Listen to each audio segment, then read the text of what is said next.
Do your best. Let's go. Lions on 3. 1, 2, 3. Lions.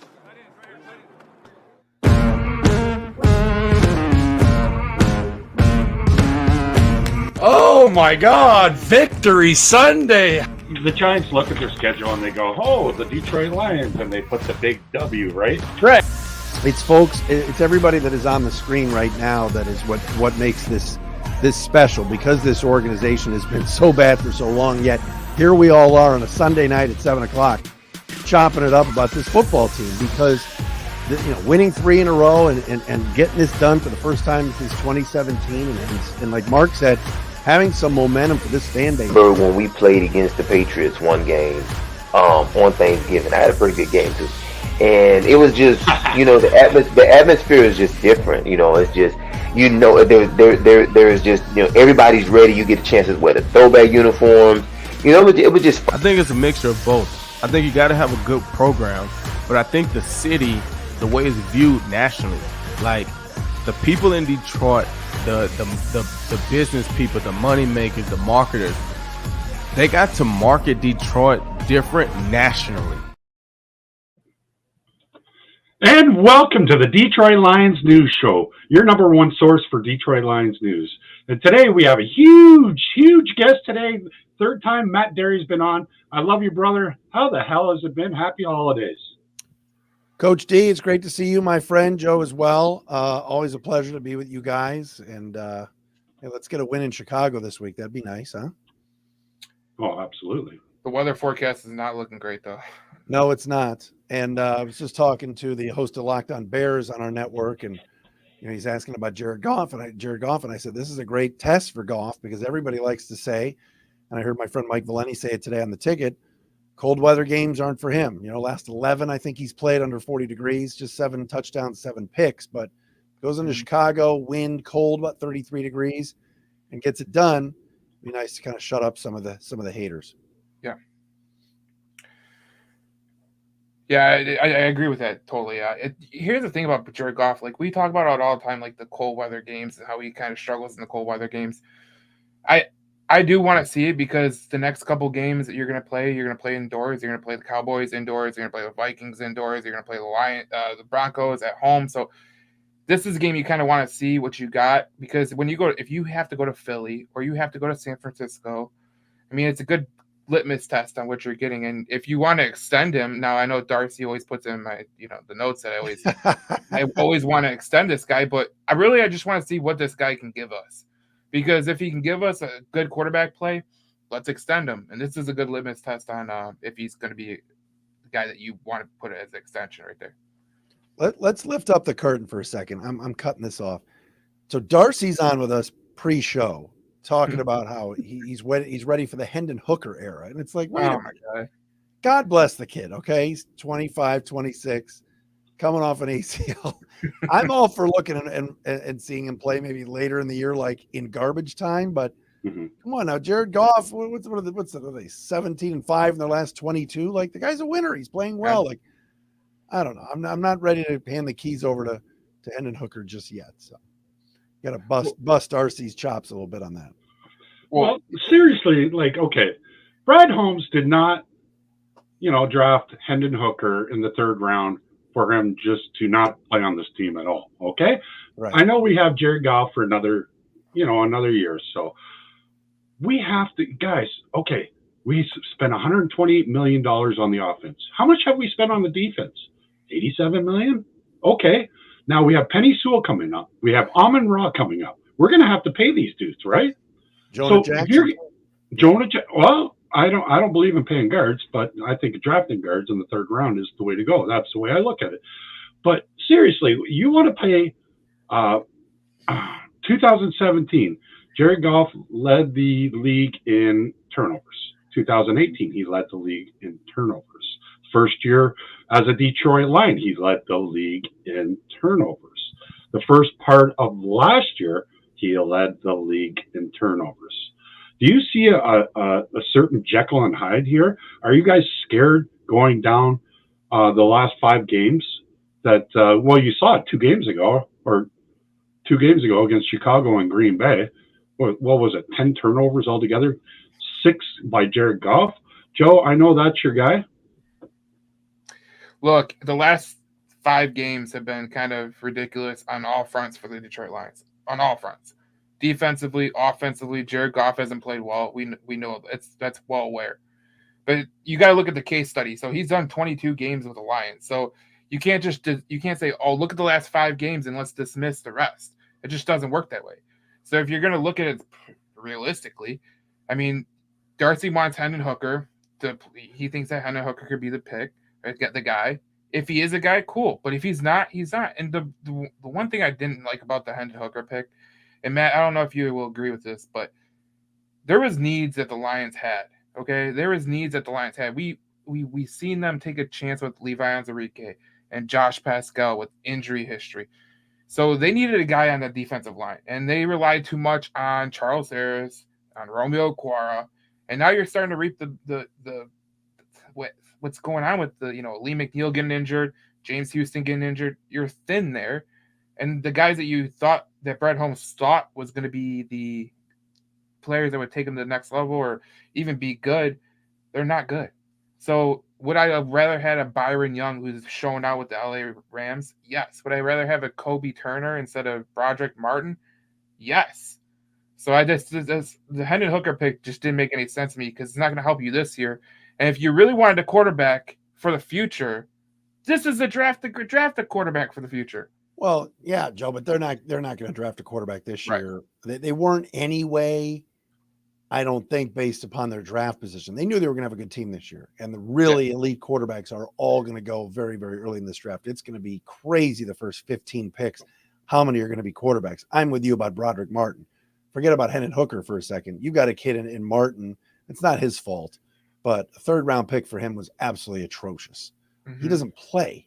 I mean, it's one thing if he were active and played a few snaps. He's inactive every week. And so that's what's intriguing to me about this Sunday. Now, I'm sure we'll get into it, but with Noah Lee McNeil, who's going to get that spot? Let Martin play. Can we see? Is he that bad? It's not like we're sitting a 6th-round pick here that was inactive. It's a 3rd-round pick. So, I Hooker, who knows? Goff, this to me is going to be his team this year and next, like you said. But maybe at the end, that they might decide. They hate Hendon Hooker so much. No one hates Hendon Hooker. No. Come on. I like him. I like the pick. But I think they're going to decide very late in the game on Goff, and that's probably the right move. But that's a big drop off when you're asking a guy that's been to a Super Bowl to then hand the keys over to a guy that has never even taken a snap in the NFL yet. Yeah, and here's the thing: we both know this, Matt. It's so easy to get worse at quarterback than better at quarterback. I mean, we look around the whole NFL. We got Zach Wilson starting. We got Desmond Ridder starting. We got Taylor Heineke at one point starting for the the Atlanta Falcons.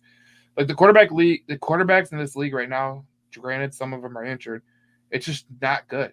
So if you think that you're going to get better, you better be certain you're going to get better because there's a couple of teams that would love to have Jared Goff as their quarterback. That's just the reality because he can win in any situations. No, I agree. What about Sam Laporta? I mean, you want to talk about a guy that has helped Jared Goff immensely, and I see this being a huge key for Sunday too. Is they got to continue this pitch and catch routine with Goff and Laporta because it's working. I never thought in a million years he'd be this good, but man, he has bailed this offense out, and I love what I'm seeing, Joe, right now from him. And I could see this weekend, especially in cold, windy conditions at Soldier Field, Goff really needing his tight end in a big way this week. Yeah, Sam Laporta, I loved him coming out of college. I just feel like when he came out of college with Iowa, he had Spencer Petras as his quarterback. I mean, think about that for a minute. That guy was absolutely terrible as a quarterback in college. Like probably one of the worst. It's probably one of the worst offenses in the whole college football. And the fact of the matter is, he's outdone his a touchdown number that he had at Iowa. So look.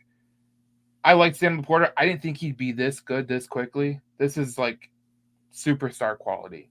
And if you can get a superstar in a 2nd round as a general manager, pretty damn good. And then you look at what Brian Branch, I think PFF said he's one of the best slot pass defenders in the whole NFL, 3rd best, I think. Yep.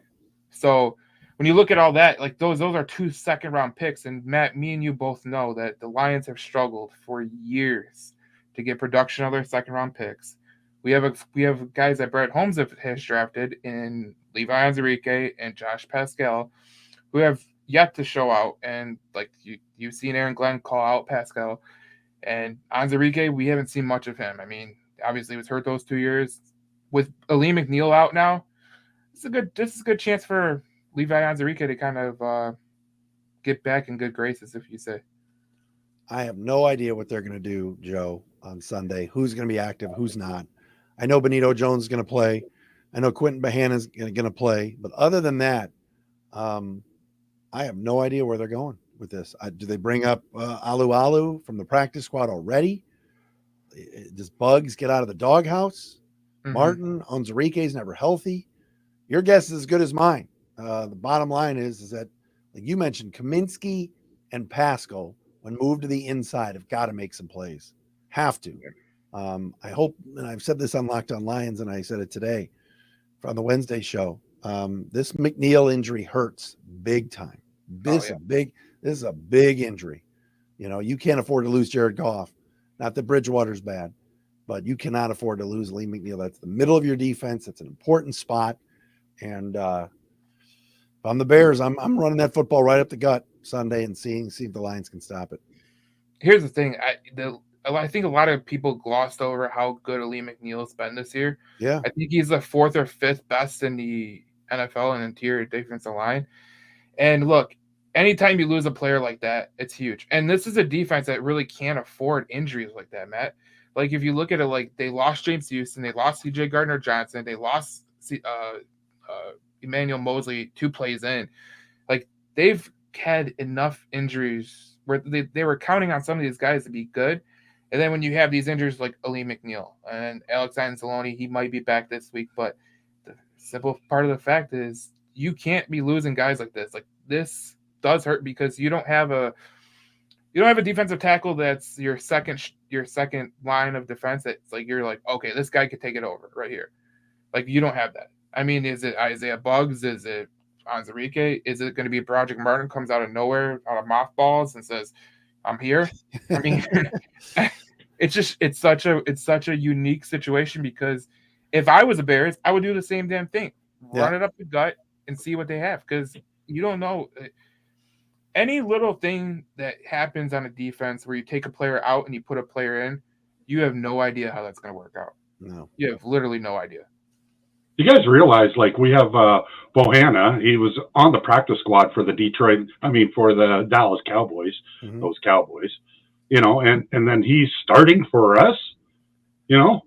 Doesn't that worry you guys? Does not worry you guys? You know, that we have practice squad guys that are starting? Well, Darcy, one of the commenters earlier was like, why are you guys blasting the 3rd round picks? The first 4 picks have been great. No question. No one's not saying that. I mean, Jahmyr Gibbs is going to be a special talent. Jack Campbell this week took big steps. Branch is a beast. And Laporte is a beast. So that's pretty darn good. But they have messed up, you know, in terms of, well, Hooker doesn't play. And I don't know about Broderick Martin. It's bizarre. But yeah, I mean, when Quentin Bohanna is on the Cowboys practice squad and when playing more snaps and even a Charles Harris and Romeo Okwara, I know they play different positions, but it is concerning for sure. I think they expected Onwuzurike by now to be healthy and contributing, and he looked pretty good in August. And then now it's back to the injury stuff. The Bugs thing is a definite question mark and a head scratcher. Somebody's got to step up now. You have to. If Alu is active this week after being out of football over guys like Onwuzurike and Bugs, those guys will never play.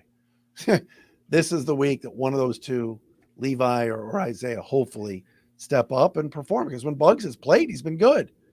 But it just sounds like, from what I've heard, you know, there's weeks that go by he's not practicing hard. If you're not going to practice hard for Dan Campbell, you're not going to suit up. That's simple as that.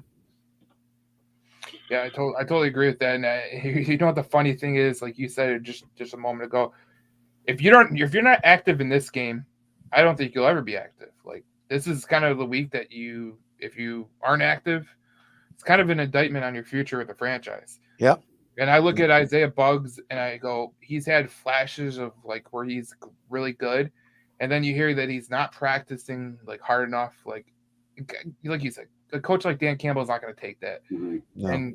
and you're not going to win him over. And Aaron Glenn, another player's coach, he's not going to take it either. So this whole thing, this is the week to show. If it's Anzarike, if it's Ali McNeil, I mean not Ali McNeil, Isaiah Buggs, okay, but if it's Alu, I got bad news for you, man. Like this is going to be brutal. And someone said in the chat that Martin was a project guy. Then why did you draft him in the 3rd round? You don't draft projects in the 3rd round. You could have gotten him later. No question. Go ahead, Darcy. You're going to say something? Yeah, well, you remember that cryptic message, and Dan Campbell already said he doesn't want tires, right? Isaiah Buggs, do you remember that in the beginning of the season? I think it was the 2nd game of the season. In the Twitter thing, yeah. So he's already, he's already making cryptic messages like, dude, why would you do that? So that told me right there, our trenches aren't really there. We have Frank Ragnow with the toe, right? Swordsdale, did you see how badly he got the swim move, right? He got swim move so bad. Like I think this draft class. I'm giving him a break. He's a 5th rounder from William and Mary. He gets more of a break to me than Buggs, because Buggs last year performed, and poor Swordsdale. And that you bring up a great point, Coach. Ragnow, you take Ragnow and McNeil off this team for this game. That's trouble. I mean, you want to win up front. That run game is so much better when Frank's out there. And this is not a knock on Glasgow, but when Glasgow can play guard and Ragnow can play center, this is as good an offensive line as there's in the league. So, not sure Ragnow's going to play this week with the knee. That's also a certain concern, but we'll see what happens. Yeah, I look at Swordsdale and I go, okay, he was kind of like a project coming out. I mean, he's an offensive lineman, and I really don't think that they kind of thought that he'd be playing this early. No, like if you think about it, like Vaitai got hurt, which they thought he'd stay healthy.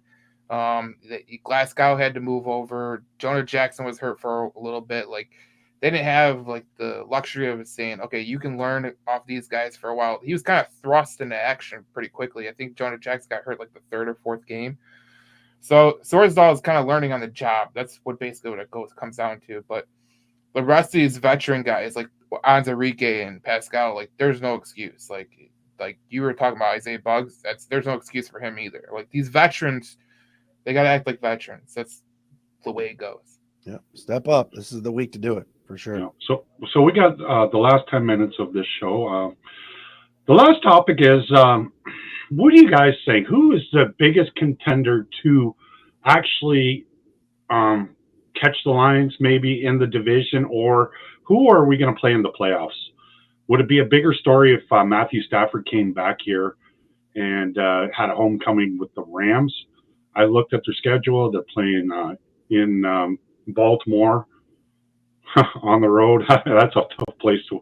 I really can't see it, but I want to get your guys' opinion and talk about that, and then we'll on this show. And I really appreciate Matt Dery to come on.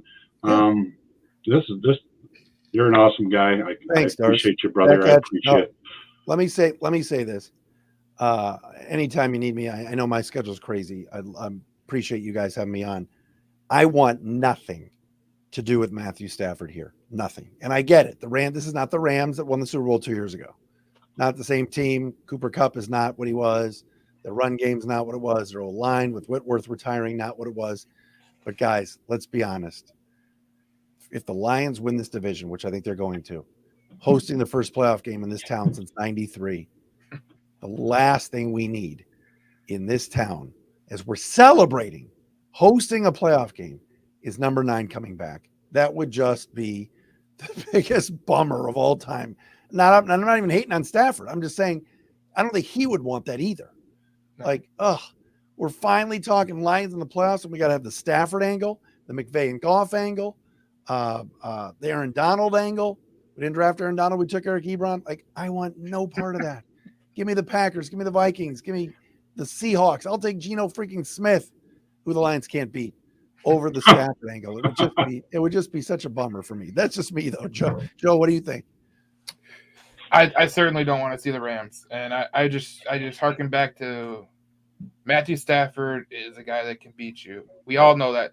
And then the Cooper Cup angle and the Puka Nakua, the guy that's like just coming out of nowhere who is just a beast. And then they got Aaron Donald. Like they still got pieces on that team that can beat you.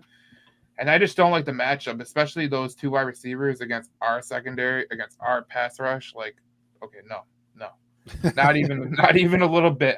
I see Cooper Cup and Nakua get open out of thin air. Like I was watching. I think the Rams are playing the Seahawks, and they beat them. Or no, was it the Seahawks? Yeah, it was Seahawks. And Nakua just gets open out of nowhere. He was covered. That was week 1. Yeah. Yeah. Well, then they beat him a second time too. Yeah. I mean, look, the Rams are not world beaters. I'm not scared and saying the Lions have no chance. I just saying from an angle of I don't want that. And Brian put up on the Darcy put up on the screen. Brian Stover wrote in, yeah, Green Bay right now is playing very good football. That's a dangerous team. Jordan Love looks good. That's a possibility. If the Vikings, and I think Kevin O'Connell's done a nice job, if the Vikings can sneak in, that would also be an interesting angle because the Lions would be playing the Vikings 3 times in 4 weeks, which is outrageous. And that's dangerous too. But no, I just don't want to see the Rams.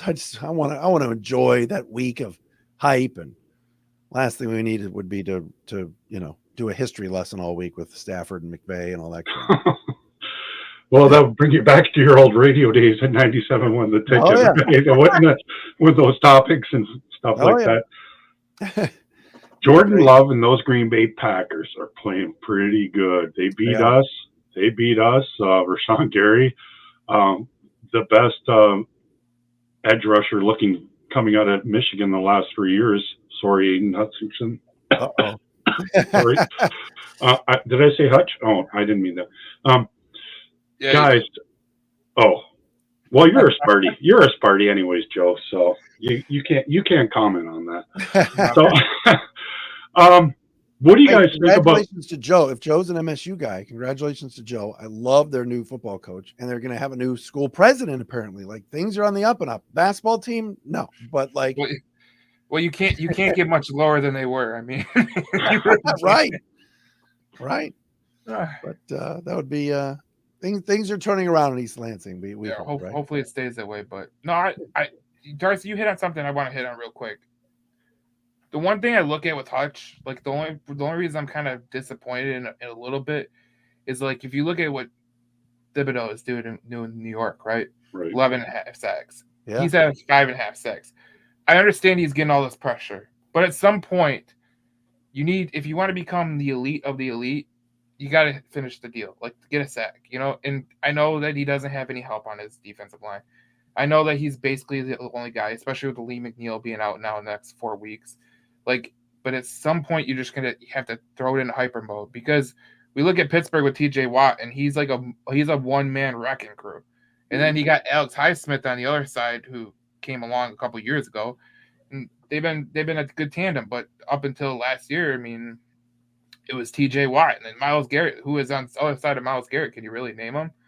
Like the average fan's not gonna really name who's on the opposite side of Myles Garrett. It's because they're elite pass rushers, and we drafted him number 2 overall. Needs to be a little bit better, in my opinion, especially going down the stretch with all these guys. I don't disagree. I will say this though: if you put Aiden Hutchinson next to Cam Hayward and Alex Highsmith, I think you got more than 5.5 sacks. Right. I'm not, and I'm not some giant Hutch defender. I think Aiden's fantastic. I like him a lot. I'm a big PFF fan. Pro Football Focus really likes Hutchinson. They've graded him out highly every week. Even the games where you go, man, what's he really done all night? And obviously, you got a game ball from Dan Campbell a few weeks ago on that strip sack on Justin Fields. But PFF grades him out pretty high, so I'll give him that. But you're right. This week is one of those weeks where it's, another game against the Bears. What if Montez Sweat gets loose, gets a couple of sacks, and we're going, man, why didn't Brad go get Sweat at the deadline? Chase Young, whomever, to help Hutchinson out.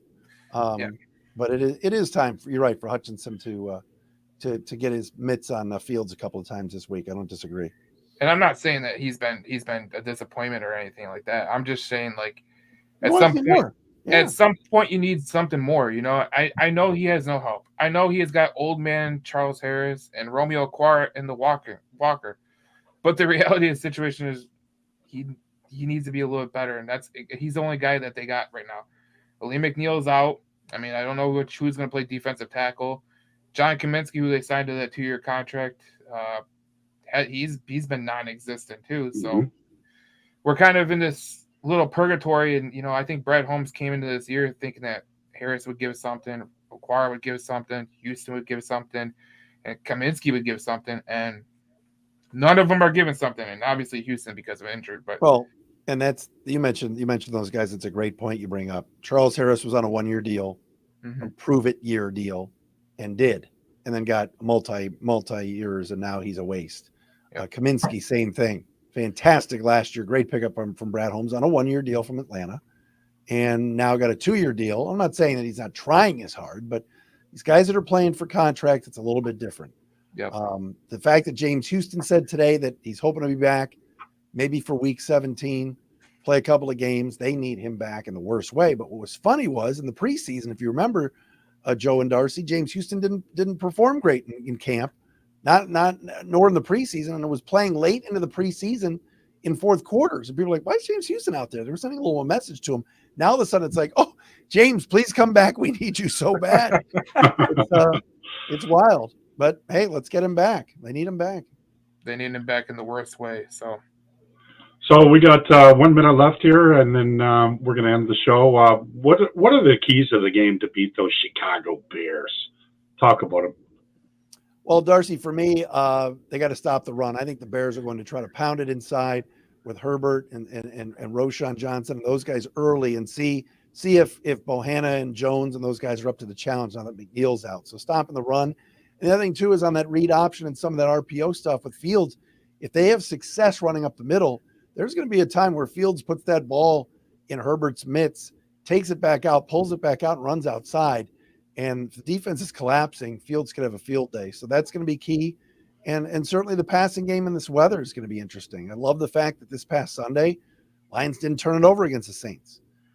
Goff outdoors. We can restrict the turnovers and keep the football in the Lions' hands. I think the Lions will be in good shape. Those are two things I'm looking at. What about you, Joe? Okay, the first thing I'm looking at is stopping Justin Fields running the ball, because I think when you look at this schedule coming up, I think that this is this is kind of like the Aaron Glenn. You have to kind of put a game plan together against these running quarterbacks, because you're going to be playing Justin Fields.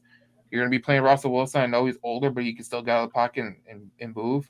You got Joshua Dobbs twice, and then you got Dak Prescott. So there is no rest for this team, especially against running quarterbacks. So Justin Fields off the hop is going to be a good test for you. And I know that Matt said it right. They're going to test this Lions interior defense in the first part of the game. And if they stand tall, that could be huge. But if they can't, it could be a long day. That's number one. And then the number two thing is Jared Goff's got to avoid turnovers at all costs. I think the Bears are one of those teams that if you give them life, they kind of take it and run. And they're kind of a young and inexperienced team. So when you're young and inexperienced, sometimes you get a couple good things happening your way, and they start to get a mojo going. We were lucky as hell last time. They cannot do the same thing in Chicago. They're not in a dome. They're not, they're at Chicago in bad weather. You can't do the same thing that you did the last time against Chicago. Well, last year, the magic number was 20. Well, for the last 9 games of the season. If you got over 20 points, you won the game. This year, it seems like the number is 30 or high 20s. So, obviously, every NFL team needs to stop the run. That's what they go in the mindset, right? So, but Dan Gamble, I meant to say, sorry, he changed his name, Dan Gamble. He is an old school football coach where he likes to run the ball until the fourth quarter and wear your defensive lineman out. But sometimes that doesn't work when you're freaking doing stupid crap like fake punting on the 23-yard line. You can't do that kind of stupid stuff. So I do believe you didn't like that, coach, did you? Sorry, I'm trying to produce and do this. Here, he's allowed to make a mistake. He's that fired you up. It was not a good call, but at least after the game, he said, "My bad." my bad. And How many times has he said "my bad" after? I bet more times than Matt Patricia. So we'll take Yeah, it. right. But some of his stuff works, and if it works, you're like, okay, that's cool. And if it doesn't work, you're like, why did he do that? But if he does it and it works, you're like, oh, that's a brilliant call. Like he's kind of that guy. He learned off Sean Payton. He learned off Sean Payton for a reason. Sean Payton was another guy who was just gutsy, didn't care at any moment he would go for it. So this is a must-win game. It's a common opponent against the Packers, which I do believe the Packers are going to get the wild card, and we are going to play them. Hopefully, well, depends on what seed we get. I think we're going to get the third seed. I think we're slated for that, but I do think the Packers are going to get a wild card spot. So anything else? Thank you, Matt, for coming on. I love you, brother. Thanks, Whatever man. I could do, take you out for dinner before the game. You don't go to the games. I don't know. Whatever I could do for you, brother. Whatever. I appreciate you, Darcy. Thanks so much for having me, fellas. It was great to see you. Joe, good to see you again. And anytime, we'll have to do this again for sure, guys. Thank you. Thanks. Thank you. Do your best. Let's go. Lions on 3. 1, 2, 3. Lions.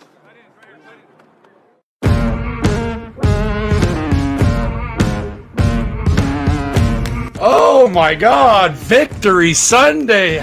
The Giants look at their schedule and they go, "Oh, the Detroit Lions," and they put the big W, right? Correct. It's folks. It's everybody that is on the screen right now. Oh shit! How's it going? I forgot. I got it in the stream.